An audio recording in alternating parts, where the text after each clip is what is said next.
মেয়েরা আমার কথা শুনতে পাচ্ছ? জি মিস। কেমন আছো তোমরা? আলহামদুলিল্লাহ ভালো আছি। সবাইকে ঈদের শুভেচ্ছা। ঈদের পর আজকে তোমাদের সাথে আমার প্রথম ক্লাস। গত ক্লাসে কি হয়েছে মনে আছে? কি পড়ানো হয়েছিল?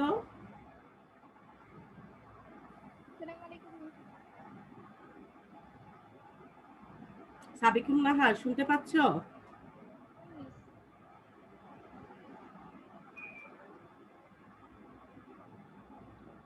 লামিয়া? জি মিস। গত ক্লাসে পরীক্ষা দিয়েছিলে? আমাদের যে পরীক্ষা হয়েছিল অধ্যায় 4-এর উপর। জি মিস। আজকে আমাদের আমরা আজকে অধ্যায় 7 নিয়ে আলোচনা করব। আসসালামু আলাইকুম মিস। ওয়ালাইকুম আসসালাম। আনিশা? জি মিস। আমাদের শ্রদ্ধেয় হাসান স্যার অধ্যায় 6 শুরু করেছে, তাই না? জাবেদা? জি মিস জাবেদা। আচ্ছা, তাহলে আমরা খতিয়ান শুরু করব। আগে কিছু খতিয়ান নিয়ে আলোচনা করব, তারপর আমরা গত ক্লাসে যে পরীক্ষাটা নিয়েছিলাম সেই পরীক্ষার উত্তর নিয়ে একটু কথা বলবো। অরিন কি জয়েন হয়েছো?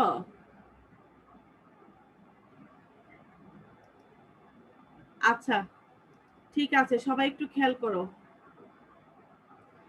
আনিশা পড়ো।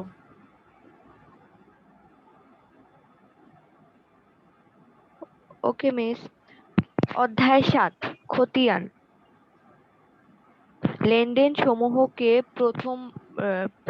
লেনদেন সমূহকে প্রাথমিকভাবে জাবেদায় লিপিবদ্ধের পর হিসাবের শ্রেণী অনুযায়ী যথাযথ হিসাবে স্থানান্তর করা হয়।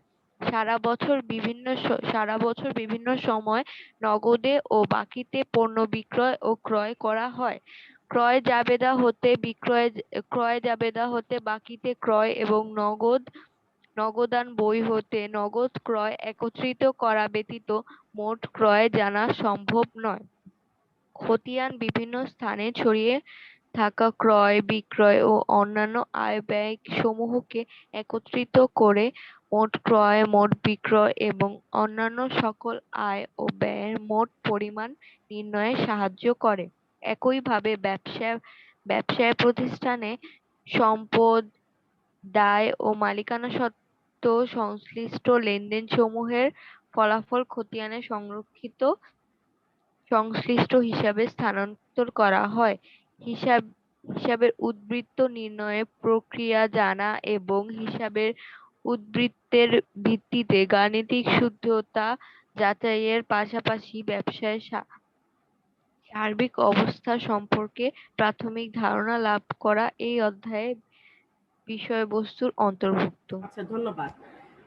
তুমি একটু খেয়াল করো, দেখো লেনদেন সমূহকে প্রাথমিকভাবে জাবেদায় লিপিবদ্ধের পর হিসাবের শ্রেণী অনুযায়ী যথাযথ হিসাবে স্থানান্তর করা হয়।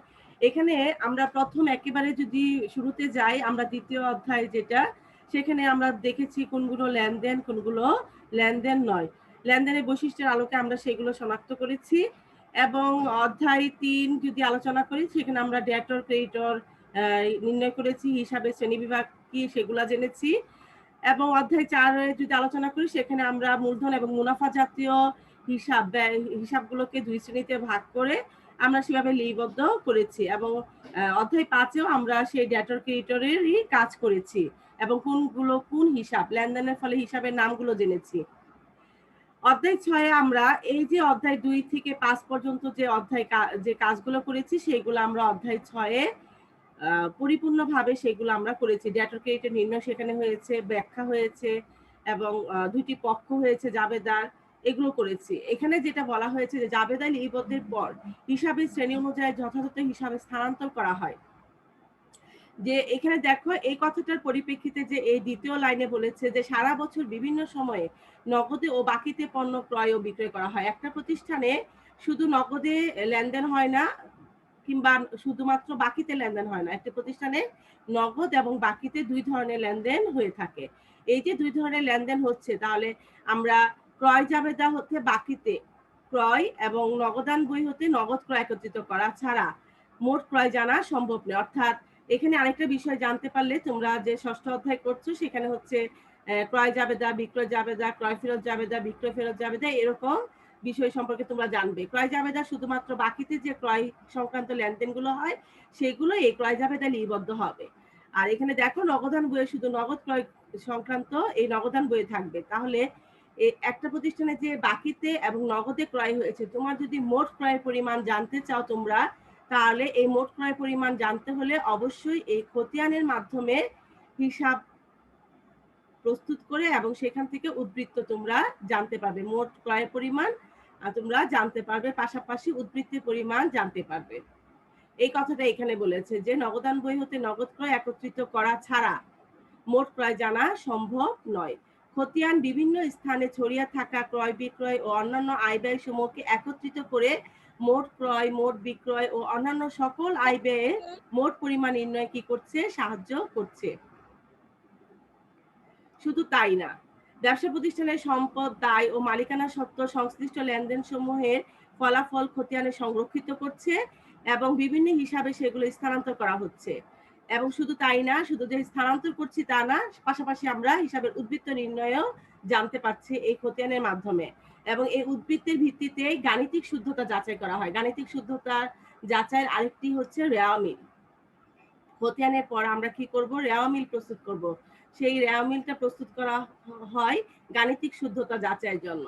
এই যে গাণিতিক শুদ্ধতা আমরা যাচাই করব, সেই এই যে খতিয়ান করছি, খতিয়ানের ডেবিট উদ্বৃত্তগুলো রেওয়া মিলে ডেবিট দিকে বসাবো এবং ক্রেডিট উদ্বৃত্তগুলো রেওয়া মিলে ক্রেডিট দিকে বসাবো। দুই দিক যদি মিলে যায় তখন আমার রেওয়া মিল সঠিক হবে। আবারও কোনো কারণে রেওয়া মিল দুই দিক মিলে গেলেও ভুল হয়, সেগুলো আমরা রেওয়া মিল চ্যাপ্টার থেকে জানবো।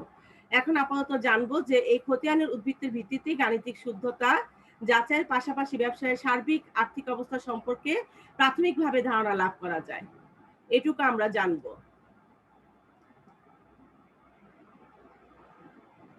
দেখো এখানে মূল খতিয়ান, সহকারী খতিয়ান। এই যে দেনাদার হিসাব দেখতে পাচ্ছ, পাওনাদার হিসাব দেখতে পাচ্ছ। দেনাদার হচ্ছে এখানে ক, খ, গ, ঘ, এখানে যে চারটা নাম, এটা শুধুমাত্র তোমাদের বোঝানোর জন্য যে ধরো করিমের কাছে, রহিমের কাছে, তারপর রায়হানের কাছে, রাশেদের কাছে, এরকম বিভিন্ন ব্যক্তির কাছে বাকিতে, ব্যক্তি বা প্রতিষ্ঠানের কাছে বাকিতে পণ্য বিক্রয় করা হয়। তাহলে বাকিতে পণ্য বিক্রয় করলে দেনাদার সৃষ্টি হয়। এই যে দেনাদার হচ্ছে মূল খতিয়ান হিসাব, আর বিভিন্ন ব্যক্তির প্রতিষ্ঠানের কাছে যে বাকিতে করা হবে সেগুলো হচ্ছে সহকারী খতিয়ান। ঠিক একইভাবে পানাদারের বেলাও একই, যে বিভিন্ন জনের কাছ থেকে বাকিতে পণ্য ক্রয় করা হবে ব্যক্তি বা প্রতিষ্ঠানের ক্ষেত্রে, এগুলো হচ্ছে বিভিন্ন ব্যক্তি বা প্রতিষ্ঠান। মূলটা হচ্ছে পাওনাদার হিসাব এবং এটার যে সাবসিডিয়ারি যেটা সহকারী খতিয়ান, সেগুলো হচ্ছে আলাদা আলাদা নামে হবে।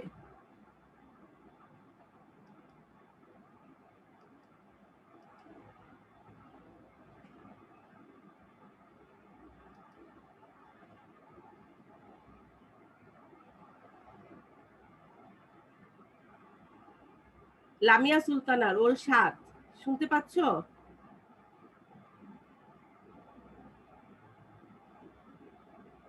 লামিয়া সুলতানা, জি মিস, শুনতে পাচ্ছি। পড়ো।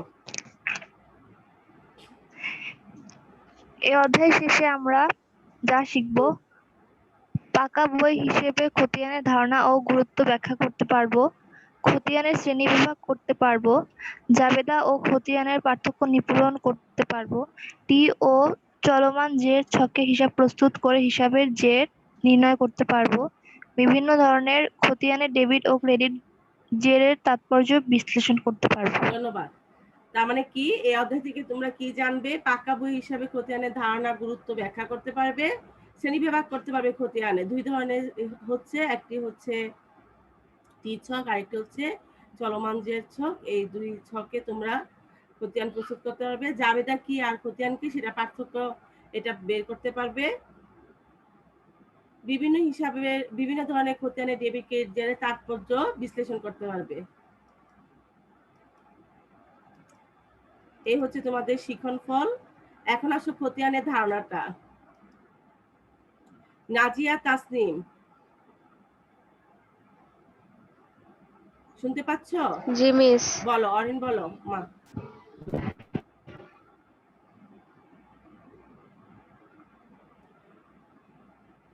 খতিয়ানের ধারণাটা পড়ো। মিস মিস আমি পড়বো। হ্যাঁ, খতিয়ানের ধারণা প্রতিষ্ঠানে বিভিন্ন শ্রেণীর হিসাব যেমন সম্পদ, দায়, মালিকানা সত্ত্ব, আয়, ব্যয় ও লাভ ক্ষতির হিসাব সংরক্ষণ করা হয়। এসব হিসাবসমূহকে এক কথায় খতিয়ান বলা হয়। চলমান ব্যবসায় প্রতিষ্ঠানের সম্পদ, দায় ও মালিকানা সত্ত্ব সম্পর্কিত হিসাবসমূহের সাধারণত প্রারম্ভিক ডেবিট বা ক্রেডিট জেট থাকে। নির্দিষ্ট সময়কালে সম্পন্ন লেনদেনসমূহ ফলাফল খতিয়ানে সংরক্ষিত হিসাবসমূহে যথাযথভাবে স্থানান্তর করা হয়। হিসাবকাল শেষে প্রতিটি হিসাবের জের নিরূপণ করা হয়। এই প্রক্রিয়ায় একটি ব্যবসায় প্রতিষ্ঠানের উক্ত সময়কালের আয়, ব্যয়, লাভ ও ক্ষতির পরিমাণ নিরূপণ করা হয় এবং একটি নির্দিষ্ট তারিখে তার সম্পদ, দায় ও মালিকানার পরিমাণ জানা যায়। ধন্যবাদ।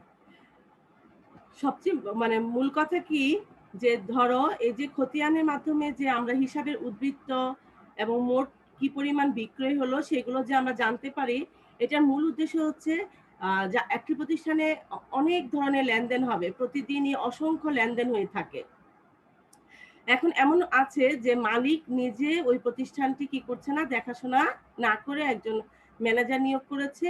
এখন কোনো সিদ্ধান্ত নিতে হলে ম্যানেজারকে জিজ্ঞেস করলো, দেখো বিক্রয়ের পরিমাণ কত। তাহলে সেই ম্যানেজার যে 1 থেকে ধরো 20 তারিখ পর্যন্ত, 20 তারিখে, মাসের 20 তারিখে যখন মালিক পক্ষ জিজ্ঞেস করলো, তখন 1 থেকে 20 তারিখের মধ্যে অসংখ্য লেনদেন হয়েছে। জাবেদা তাহলে সেই লেনদেনগুলো পৃষ্ঠা উল্টাতেই থাকবে। তাহলে এতে কি হচ্ছে, সময় লাগছে এবং সঠিক সময়ে যে সঠিক সিদ্ধান্ত নিতে হবে, দ্রুত সিদ্ধান্ত নিতে হবে, সেই ক্ষেত্রে বাধা সৃষ্টি হবে। ওই খুঁজতে খুঁজতে সেখানে বের করবে, এভাবে অনেক সময়ের ব্যাপার। তাহলে এই যে হিসাব আমরা খতিয়ানের যে খতিয়ানটা করব, সেখান থেকে এক নজরেই দেখা যাবে কি পরিমাণ ক্রয় হয়েছে, কি পরিমাণ বিক্রয় হয়েছে এবং কি পরিমাণ উদ্বৃত্ত রয়েছে, বিশেষ করে নগদ। যখন কোনো কিছুতে বিনিয়োগ করার সিদ্ধান্ত নিবে কিংবা ব্যবসায়ে কোনো মেশিন, নতুন মেশিন ক্রয় করবে, তখন বলবে যে তোমার নগদ টাকা কত আছে প্রতিষ্ঠানে, কি পরিমাণ টাকা লাগবে। এই যে নগদান হিসাব থেকে এক নজরেই বলে দিতে পারবে যে নগদ উদ্বৃত্তের পরিমাণ এখন এত টাকা আছে, আমার এত টাকা লাগবে। এই হচ্ছে খতিয়ান। খতিয়ানের বিভিন্ন হিসাবের মাধ্যমে আমরা উদ্বৃত্ত জানতে পারবো এবং কি পরিমাণ বিক্রয় হলো, কি পরিমাণ বিক্রয় হলো এবং কোন কোন খাতে। ধরো বেতনের জন্য বেতন হিসাব আমরা বের করব, ভাড়ার জন্য ভাড়া হিসাব, আলাদা আলাদা ভাবে যে হিসাবগুলো আমরা প্রস্তুত করব এই খতিয়ানের অঙ্কে, সেগুলো থেকে আমরা এক নজরে বলে দিতে পারবো। এতে আমাদের সময় অপচয় যেটা, সেটা রোধ হবে। এটা হচ্ছে, এবং দ্রুত সিদ্ধান্ত নেওয়া যাবে এর মাধ্যমে। যেহেতু আমাদের ব্যবসাটা একটা চলমান ব্যবসা প্রতিষ্ঠান ধারণা নীতি অনুযায়ী, এই জন্য সম্পদ, দায়, মালিকানা সত্ত্ব সম্পর্কিত হিসাব সমূহে সাধারণত প্রারম্ভিক ডেবিট ও ক্রেডিট জেট থাকে। নির্দিষ্ট সময়ে সম্পূর্ণ লেনদেন সমূহের ফলাফল খতিয়ানে সংরক্ষিত হিসাব সমূহে যথাযথভাবে স্থানান্তর করা হয়। হিসাবকাল শেষে প্রতিটি হিসাবের জের নিরূপণ করা হয় এবং এই নিরূপণ জেরটা যে এই প্রক্রিয়া একটি ব্যবসা প্রতিষ্ঠানের সময়কালের আয়, ব্যয়, লাভ ক্ষতির পরিমাণ নিরূপণ করা হয় এবং একটি নির্দিষ্ট তারিখে তার সম্পদ, দায়, মালিকানা সত্ত্বের পরিমাণ জানা যায়। তার মানে এখান থেকে এই যে উদ্বৃত্তগুলো বের করব, এই উদ্বৃত্তগুলোর সাহায্যে আমরা বিভিন্ন কাজ করব। যেরকম এই খতিয়ানে একেবারে যে মাসে আমরা বের করব, সেই মাসের শেষ তারিখটা হবে সমাপনী এবং পরবর্তী মাসের 1 তারিখে সেটা হয়ে যাবে প্রারম্ভিক। তোমরা অঙ্ক করতে গেলেই এই বিষয়বস্তু আরো ক্লিয়ার হবে। এখন দেখো বৈশিষ্ট্য।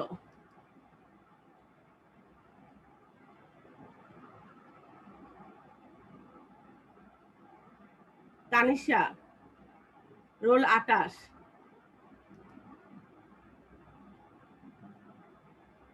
তানিশা শুনতে পাচ্ছ?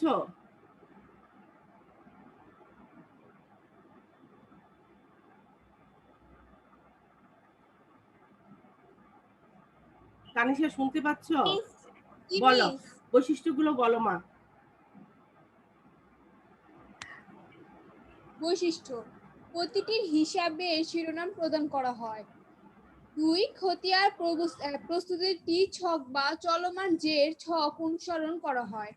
প্রতিটি হিসাবে পার্থিক জের বা উৎপত্ত নির্মাণ করা হয়। খতিয়ান প্রস্তুতে জেবাদা সার প্রতি স্বরূপ কাজ করে।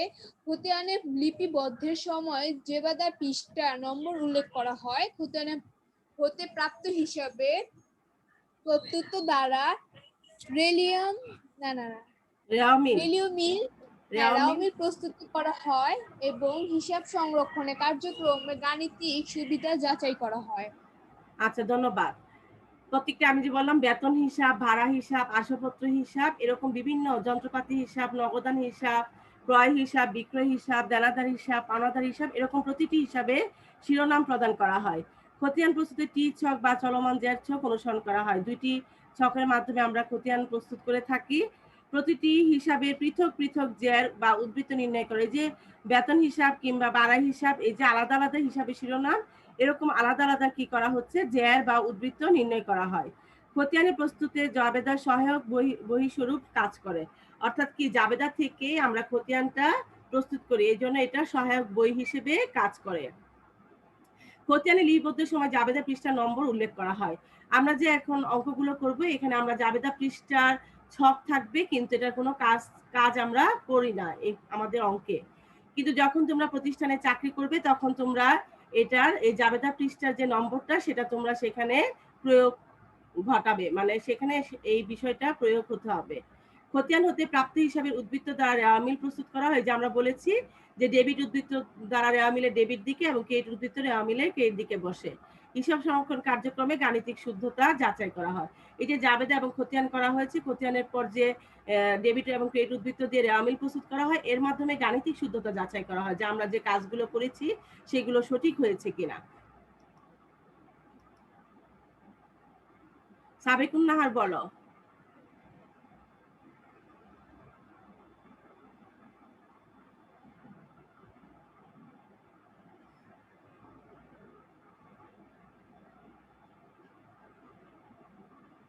সাবিকুন নাহার, শুনতে পাচ্ছ?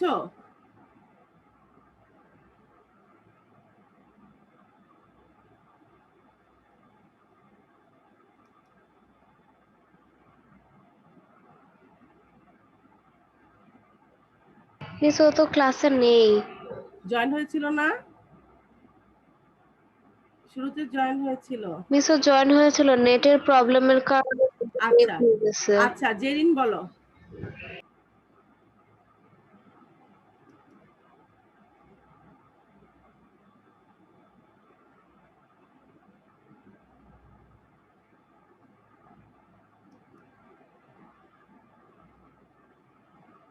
জেরিন, শুনতে পাচ্ছ? জেরিন তাহসিন, রোল 11।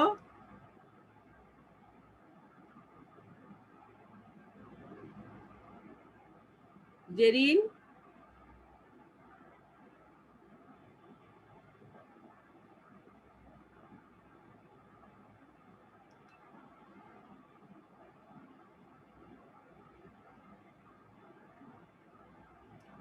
তিশা বলো, রোল 9। তিশা রোল কত? সরি, তিশা রোল কত? রোল দেয়নি। তিশা, শুনতে পাচ্ছ? মেয়েরা রেসপন্স করছো না কেন? তিশা, শুনতে পাচ্ছ?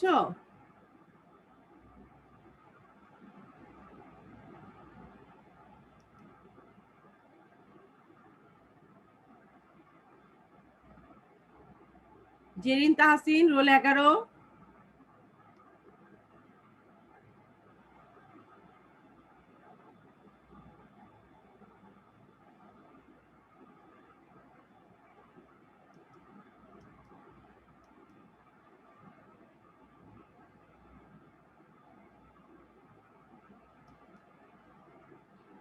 ঠিক আছে, অরিন বলো। জি মিস।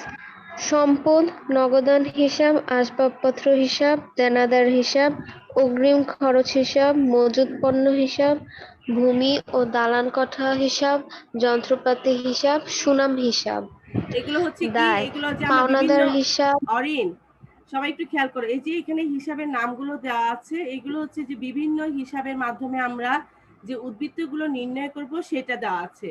এখন আমরা জেনেছি সম্পদ, দায়, মালিকানা সত্ত্ব, আয়, ব্যয়। এই এই এই হিসাবের উপাদানগুলোর সাহায্যে কি করা হচ্ছে, বিভিন্ন হিসাবের নামগুলো এখানে দেওয়া আছে। বলো, তারপর দায়ের ক্ষেত্রে কি কি হিসাব সাধারণত? পাওনাদার হিসাব, ঋণ হিসাব, বকেয়া খরচ হিসাব, অনুপার্জিত আয় হিসাব। হ্যাঁ, তারপর? মালিকানা সত্ত্ব, মূলধন হিসাব, উত্তোলন হিসাব, সাধারণ সন্ধি হিসাব। হুম, আয়, বিক্রয় হিসাব, প্রাপ্ত ভাড়া হিসাব, প্রাপ্ত কমিশন হিসাব, প্রাপ্ত বাট্টা হিসাব, শিক্ষানবিশ স্যালামি হিসাব। ব্যয়, ক্রয় হিসাব, বেতন হিসাব, মজুরি হিসাব, অবচয় হিসাব, বিজ্ঞাপন হিসাব, বীমা হিসাব, ভাড়া হিসাব, কর ও অভিকর হিসাব, কুঋণ হিসাব। আচ্ছা, ধন্যবাদ। এগুলো হচ্ছে বিভিন্ন হিসাবের নাম। খতিয়ানের গুরুত্ব। সাবিকুন নাহার, তুমি আবার জয়েন হয়েছো, শুনতে পাচ্ছ এখন? জি মিস পাচ্ছি। হ্যাঁ, বলো খতিয়ানের গুরুত্বগুলো বলো। লেনদেন খতিয়ানের গুরুত্ব। লেনদেন সমূহ সুশৃঙ্খলভাবে সাজিয়ে লিখে রাখা হয় বিধায় হিসাব তথ্য ব্যবহারকারীগণ সহজেই তাদের প্রয়োজনীয় তথ্য খতিয়ান হতে পেতে পারে। খতিয়ান হতে ব্যবসায়ের আয়, ব্যয়, সম্পদ, দায় ও মালিকানা সত্ত্বের পরিমাণ সম্পর্কে ধারণা লাভ করা সম্ভব। রেওয়ামিল প্রস্তুতের জন্য প্রয়োজনীয় উদ্ধৃত্ত খতিয়ান হতে সংগ্রহ করা হয় এবং এর মাধ্যমে হিসাবের গাণিতিক শুদ্ধতা যাচাই করা হয়। খতিয়ানের গুরুত্ব ও উপকারিতা প্রকাশের জন্য একটি কথাই প্রচলিত রয়েছে, খতিয়ান হিসাবের সকল বইয়েরই রাজা। ধন্যবাদ। তার মানে কি দেখো, লেনদেনগুলোকে সুশৃঙ্খলভাবে সাজিয়ে লিখে রাখা হয় বিধায় হিসাব তথ্য ব্যবহারকারীগণ সহজেই তাদের প্রয়োজনীয় তথ্য খতিয়ান হতে পেতে পারে। আমি একটু আগে যেটা বলেছি যে যখন মালিক পক্ষ জানতে চাইবে ম্যানেজারের কাছে অর্থাৎ ব্যবস্থাপকের কাছে, সে খুব দ্রুতই বলে দিতে পারবে, যে যে তথ্য চাইবে খুব সহজেই সেটা বলা সম্ভব। খতিয়ান হতে ব্যবসায় আয়, ব্যয়, সম্পদ, দায়, মালিকানা সত্ত্বের পরিমাণ সম্পর্কে ধারণা লাভ করা সম্ভব হয় বলে রেওয়ামিল প্রস্তুতের জন্য প্রয়োজনীয় উদ্ধৃত্ত খতিয়ান হতে সংগ্রহ করা হয়। তার মানে আমরা কি জানবো, খতিয়ানটা যদি বলা হয় কেন আমরা খতিয়ানটা করছি। এক নম্বর হচ্ছে কি, সুশৃঙ্খলভাবে সাজিয়ে লেখা হয় বিধায় ব্যবহারকারীগণ খুব সহজে এখান থেকে প্রয়োজনীয় তথ্য নিতে পারবে, এক নাম্বার। দুই নাম্বার হচ্ছে ব্যবসার আয়, ব্যয়, সম্পদ, দায়, মালিকানা সত্ত্বের পরিমাণ এখান থেকে জানা যায়। তিন নাম্বার হচ্ছে রেওয়ামিল প্রস্তুতের জন্য প্রয়োজনীয় উদ্ধৃত্ত খতিয়ান হতে সংগ্রহ করা হয় এবং এর মাধ্যমে গাণিতিক শুদ্ধতা যাচাই করা হয়। 4 নম্বর, খতিয়ানের গুরুত্ব ও উপকারিতা প্রকাশের জন্য সবসময় আমরা বলে থাকি যে খতিয়ান হিসাবে সকল বইয়ের রাজা।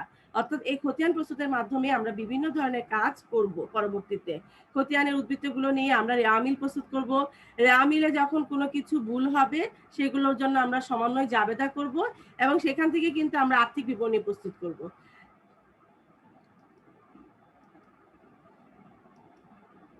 আমাদের বহু নির্বাচনী প্রশ্ন আসতে পারে, কোনটিকে হিসাবে সকল বইয়ের রাজা বলা হয়? খতিয়ানকে হিসাবে সকল বইয়ের রাজা বলা হয়। এখন আমরা যে খতিয়ান অঙ্ক করব এবং তোমরা যে জাবেদা করছো, সেখানে জাবেদা ও খতিয়ানের পার্থক্যটা কি? জাবেদা খতিয়ান উভয় হিসাব চক্রের দুইটি ধাপ। খতিয়ান জাবেদা অপেক্ষা অধিক গুরুত্বপূর্ণ এবং ব্যবহার উপযোগী। জাবেদা বই সংরক্ষণ ঐচ্ছিক হলে খতিয়ান প্রস্তুত বাধ্যতামূলক। অনেক সময় জাবেদা না করেও কি করা যায়, খতিয়ান প্রস্তুত করা যায়, কিন্তু আমরা বলছি জাবেদা হচ্ছে খতিয়ানের সহকারী বই অর্থাৎ সহায়ক। খতিয়ানের উদ্বৃত্ত হতে হিসাবের গাণিতিক শুদ্ধতা যাচাইয়ের পাশাপাশি ব্যবসার আর্থিক ফলাফল ও আর্থিক অবস্থা নিরূপণ সহজে। আমি যেটা বলেছি যে আমরা আর্থিক বিবরণী প্রস্তুত করব, সেটা এই রেওয়ামিলের মাধ্যমেই করতে হবে, রেওয়ামিলের সাহায্য নিয়ে। জাবেদা ও খতিয়ান প্রস্তুতে ব্যবহৃত ছকের মাঝে যথেষ্ট অমিল রয়েছে। তোমরা ছক দেখলে বুঝতে পারবে জাবেদা এবং ছকের মধ্যে কি পার্থক্য রয়েছে। জাবেদা শুধু লেনদেনে ডেবিট ক্রেডিট পক্ষ শনাক্ত করা হয়, অপরদিকে খতিয়ানে প্রতিটি হিসাবের মোট ডেবিট এবং মোট ক্রেডিট পার্থক্যের মাধ্যমে উদ্ধৃত নির্ণয় করা হয়। এটা একটি পার্থক্য। আমরা শুধু জাবেদা ডেবিট ক্রেডিট নির্ণয় করি, আর খতিয়ানে কি করব, আমরা মোট ডেবিট এবং ক্রেডিট টাকার পরিমাণ জানতে পারবো এবং পাশাপাশি উদ্ধৃতের পরিমাণও জানতে পারবো। খতিয়ান সুষ্ঠু ও নির্ভুলভাবে প্রস্তুতের জন্য জাবেদা সহায়ক বই স্বরূপ কি করছে, কাজ করছে।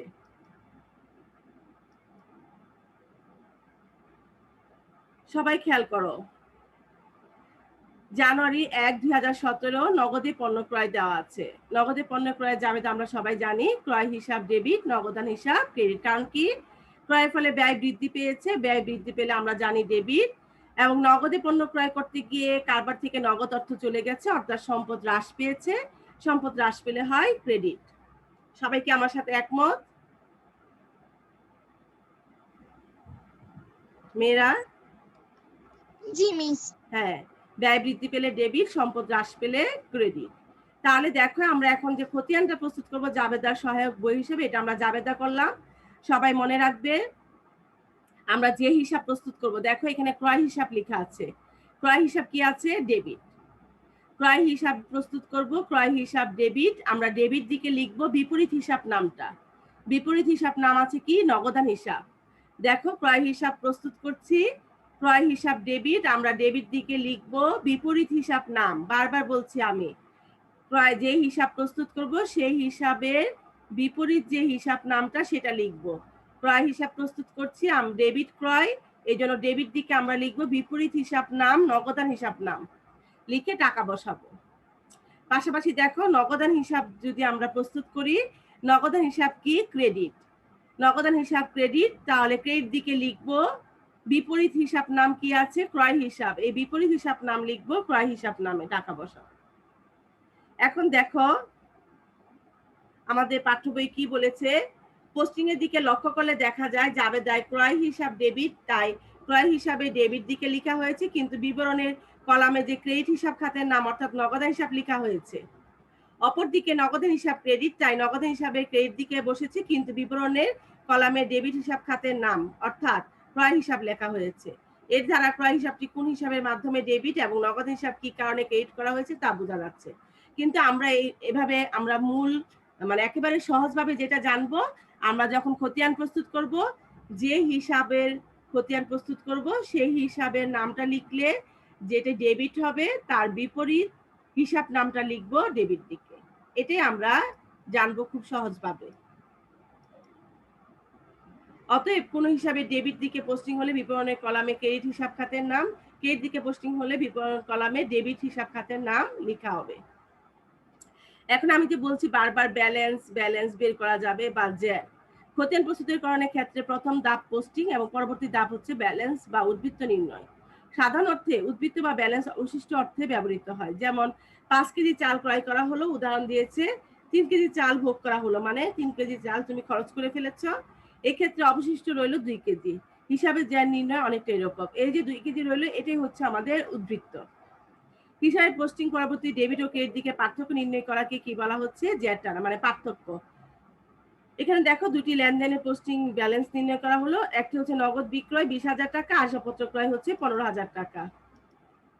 আমরা জানি নগদ বিক্রয় হলে কি হচ্ছে? জাবেদা, নগদান হিসাব ডেবিট, বিক্রয় হিসাব ক্রেডিট। সম্পদ বৃদ্ধি পেয়েছে এই জন্য ডেবিট, পাশাপাশি আয় বৃদ্ধি পেয়েছে এই জন্য ক্রেডিট। আসবাবপত্র সম্পদ বৃদ্ধি পেয়েছে এই জন্য ডেবিট, আসবাবপত্র ক্রয় করতে গিয়ে আমাদের সম্পদ নগদ অর্থ চলে গেছে এই জন্য সম্পদের পরিমাণ কমে গেছে অর্থাৎ হ্রাস পেয়েছে এই জন্য ক্রেডিট। এখন দেখো এখানে যদি আমরা নগদান হিসাব লিখেছি, নগদান হিসাব প্রস্তুত করব। এখানে দেখো নগদান হিসাব ডেবিট, মার্চের 3 তারিখ, আমরা ডেবিট দিকে লিখব কি নামে লিখব? বিপরীত হিসাব নাম বিক্রয় হিসাব 20,000 টাকা বসাবো। দেখো 10 তারিখে আসবাবপত্র হিসাব ডেবিট, নগদান হিসাব ক্রেডিট। দেখো নগদান হিসাব ক্রেডিট, আমরা ক্রেডিট দিকে লিখবো বিপরীত হিসাব নাম আসবাবপত্র হিসাব নামে। এখন আমরা মোট ডেবিট এবং ক্রেডিট টাকার পরিমাণ সমান রাখবো। তাহলে দেখো সবচেয়ে বড় যেটি সংখ্যা 20,000 টাকা, আমরা সেটি 2 দিকে বসাবো, বসিয়ে 2 টান দিয়ে ক্লোজ করব। এখন এই 20,000 টাকা থেকে 15,000 টাকা মাইনাস করলে যেটি থাকলো পার্থক্য, মাইনাস মানে হচ্ছে আমাদের পার্থক্য, তাহলে পার্থক্য হচ্ছে 5,000 টাকা, এটি হচ্ছে আমাদের ব্যালেন্স। ব্যালেন্স সিডি হচ্ছে 5,000 টাকা, ব্যালেন্স বিডি পরবর্তী মাসের 1 তারিখে হবে 5,000 টাকা। আর এটা হচ্ছে সমাপনী মার্চের 31 তারিখে মাসের শেষে, আর পরবর্তী মাসের 1 তারিখে হবে প্রারম্ভিক। এখন আমরা জানবো সিডি এবং বিডি দ্বারা কি। পরে দেখো এখানে ব্যালেন্স সিডি অর্থাৎ উদ্বৃত্ত স্থানান্তর হবে, কথাটি লিখে কলামে উভয় দিকে সমান করা হয়। উপরোক্ত মাসের শেষ তারিখে 31 তারিখে এটি পার্থক্য নির্ণয় করা হয়। এটা আমরা অঙ্ক করলে বুঝতে পারবো। এখানে শুধু এটা জানো অবজেক্টিভের জন্য লাগবে সিডি ক্যারিড ডাউন, নিচে নিত বা স্থানান্তরিত হবে, বিডি ব্রড ডাউন, উপর থেকে আনিত বা স্থানান্তরিত হয়েছে, সিএফ ক্যারিড ফরওয়ার্ড, সম্মুখে নিত, বিএফ ব্রড ফরওয়ার্ড, পেছন থেকে আনিত। এই হচ্ছে আমাদের আজকে আলোচনা। এই আলোকে আমি তোমাদের অঙ্ক করাচ্ছি, তোমরা বুঝতে পারবে তাহলে। সবাই একটু খাতা কলম নিয়ে নাও, অঙ্কের সাথে সাথে বাড়ির কাজও থাকবে।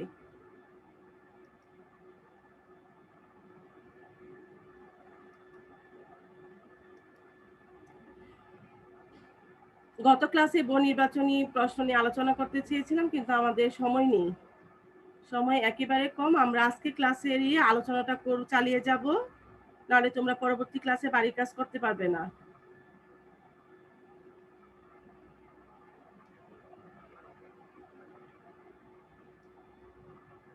দেখো, আমরা দুইটি ছকের মাধ্যমে অথবা দুইটি পদ্ধতির মাধ্যমে আমরা খতিয়ান প্রস্তুত করবো। একটি টি ছক, আরেকটি হচ্ছে চলমান জ্যার ছক। দুইটি ছকের মাধ্যমে আমরা প্রথম টি ছকের সাহায্যে এখন করব।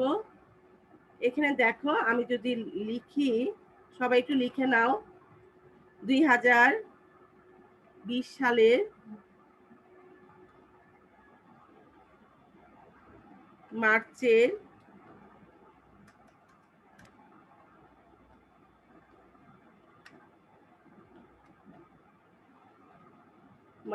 1 তারিখ নগদে ক্রয় 10,000 টাকা,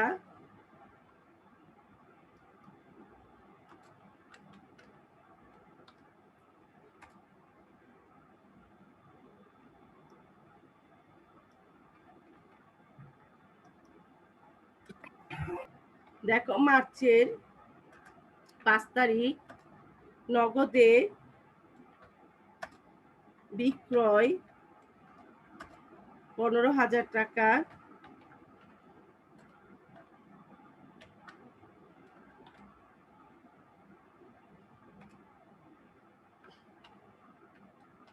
মার্চের 10 তারিখ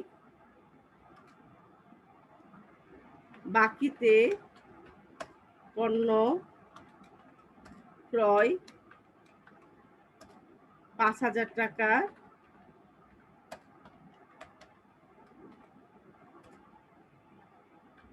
মার্চের 15 তারিখ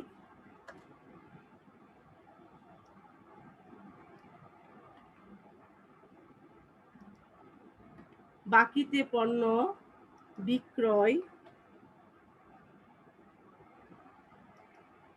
8,000 টাকা,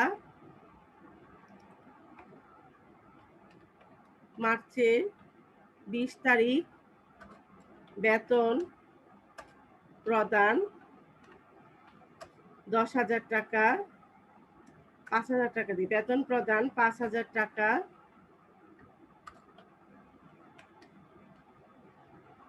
আচ্ছা নগদে বিক্রয়ের পরিমাণটা একটু লিখো, একটু বেশি পরিমাণ দিয়ে আমরা 25,000 টাকা দাও। নগদে বিক্রয় দাও 25,000 টাকা, বেতন প্রদান 5,000 টাকা। এই কয়টি থাকলো, এখান থেকে অঙ্ক প্রস্তুত করবে।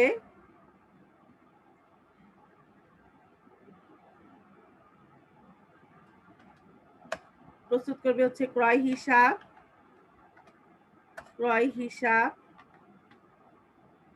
কমা তারপর হচ্ছে বিক্রয় হিসাব, দেনাদার হিসাব,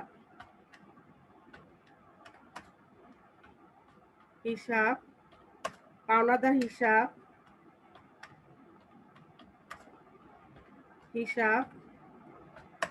নগদান হিসাব,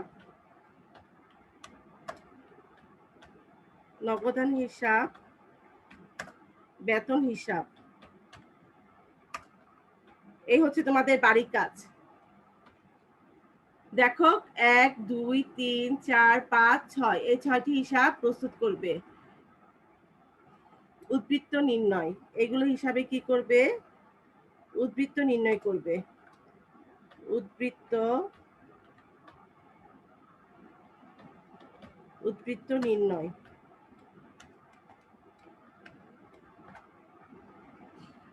তাহলে উদ্বৃত্ত নির্ণয় করবে। এখানে আমরা কি বলেছি, জাবেদা হচ্ছে হিসাবের সহায়ক বই হিসাবে কাজ করবে। তাহলে নগদান হিসাব, এখানে ক্রয় হিসাব ডেবিট, নগদান হিসাব ক্রেডিট, এভাবে প্রত্যেকটি জাবেদা করবে।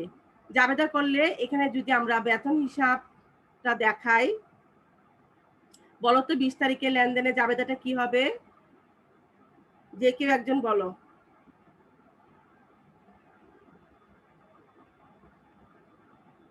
তোমাদের মধ্যে যে কেউ একজন বলো 20 তারিখের জাবেদাটা কি বেতন হবে? হিসাব ডেবিট, নগদান হিসাব ক্রেডিট। আচ্ছা, বেতন হিসাব ডেবিট, বেতন হিসাব ডেবিট। আমি সংক্ষেপে বোঝানোর জন্য পুরোটা লিখছি না। 5000 টাকা। তারপর হচ্ছে নগদান হিসাব ক্রেডিট হচ্ছে 5000 টাকা। তাহলে আমি যদি এখন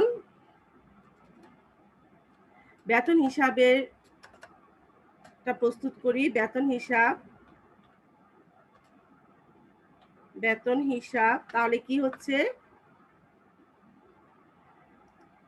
দেখো আমাদের ছকটি কি, টি ছক, এটি টি ছকের কয়টি ঘর থাকবে দেখো 8টি ঘর। তারিখ, বিবরণ, জাবেদা পৃষ্ঠা, টাকা, তারিখ, বিবরণ, জাবেদা পৃষ্ঠা, টাকা।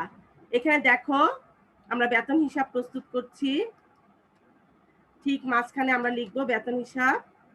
এখন দেখো বেতন হিসাব ডেবিট, তাহলে আমরা 2020 মার্চের 2020 মার্চের কত তারিখ লেনদেন? বেতন হচ্ছে 20 তারিখ, তাহলে মার্চের 20 তারিখ আমরা বেতন হিসাব প্রস্তুত করছি। তাহলে বেতন হিসাব ডেবিট, ডেবিট দিকে আমরা লিখবো বিপরীত হিসাব নাম। বিপরীত হিসাব নাম কি আছে বলতো? নগদান হিসাব। বিপরীত হিসাব নাম হচ্ছে আমাদের নগদান হিসাব। আমরা টাকা কত লিখবো? 5000 টাকা। 5000 টাকা। এখন হচ্ছে ডেবিট ক্রেডিট দুই দিকেই কি হবে? 5000 টাকা হবে।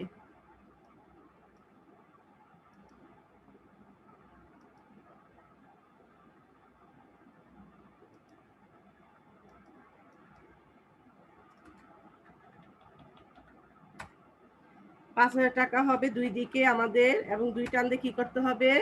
ক্লোজ করতে হবে। ঠিক, তাহলে এখন কি করব?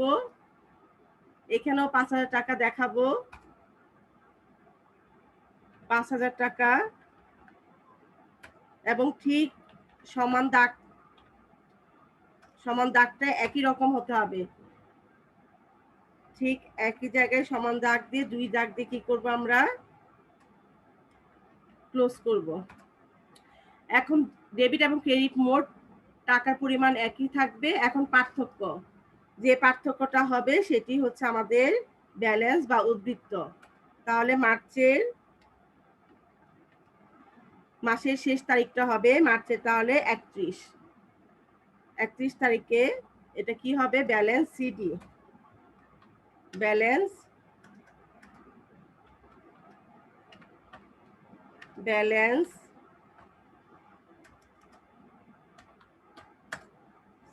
সিডি হচ্ছে 5000 টাকা। তারপরে মার্চের পরে হচ্ছে কত, কি মাস? আমাদের এপ্রিল।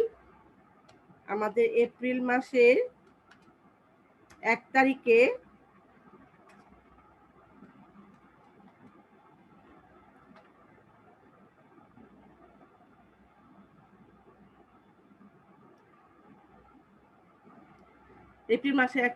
Balance BD.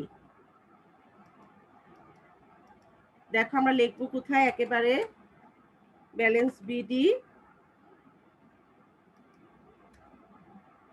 হিসাবে এখানে আসবে আমাদের 5000 টাকা। এভাবে আমরা হিসাব প্রস্তুত করব।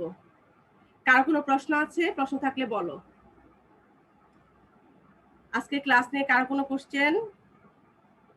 মেয়েরা?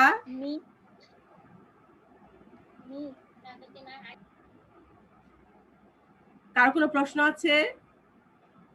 কেউ যদি বুঝতে না পারো জিজ্ঞেস করো কোন দিকটা